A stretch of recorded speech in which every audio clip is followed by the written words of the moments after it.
Hi, Katie with Vivere Designs by Kate. And if you've been following along, I believe this is the fourth and final video, my crackle paste experiment.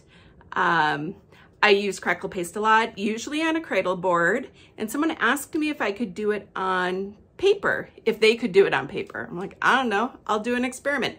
So I did it on paper, and at the same time I did it on canvas. I've already showed you those results, but the paper I ran into some problems. And if you recall, just a quick recap, I applied the crackle paste and it started flaking off, which isn't good. So I decided I needed to mount it to a cradle board, which should have quite frankly been done first, because now I had a painting with paper and crackle paste, and I'm trying to adhere it to a cradle board. I managed, and I actually love what I've come up with.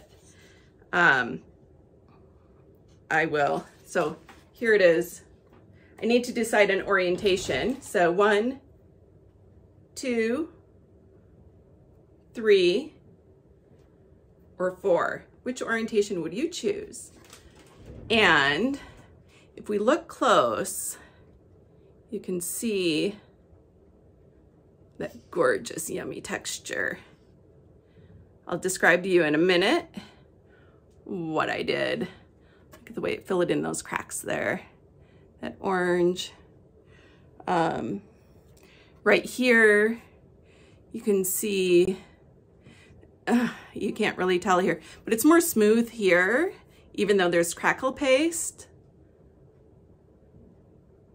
There's some cool divots here. That's from the triple thick that I used at the end, and I actually love it. So I'm gonna set the painting down and talk to you about it while I slowly rotate around it.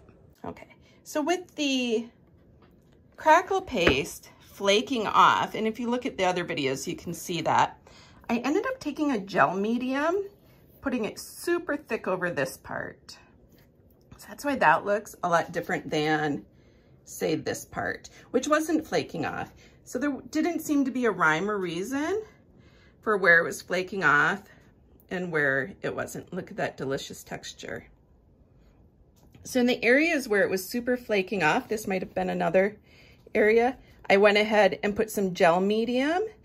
Some of them I actually picked up the piece and stuck it on that way.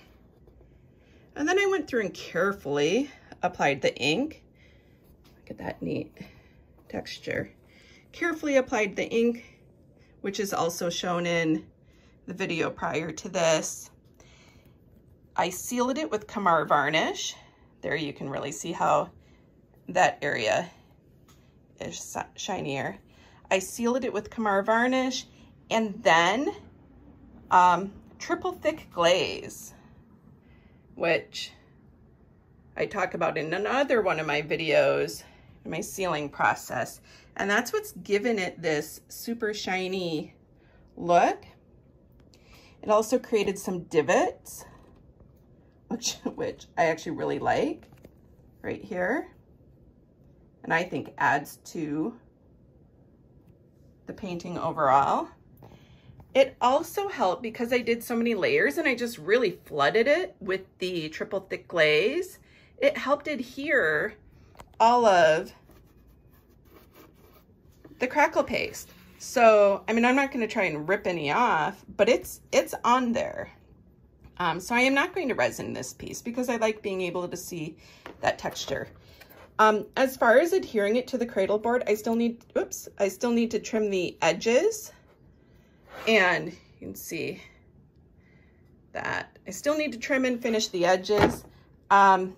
But honestly, I just was super careful pushing it down, and there are not any areas where it is pulling up at all, which I'm super delighted about. I was certain that I was not going to be able to get that flat on there, but persistence pays, I guess. So there you go. There is the finished painting. I would definitely change my order of operations if I ever did that again. So now I need to choose which orientation it goes in.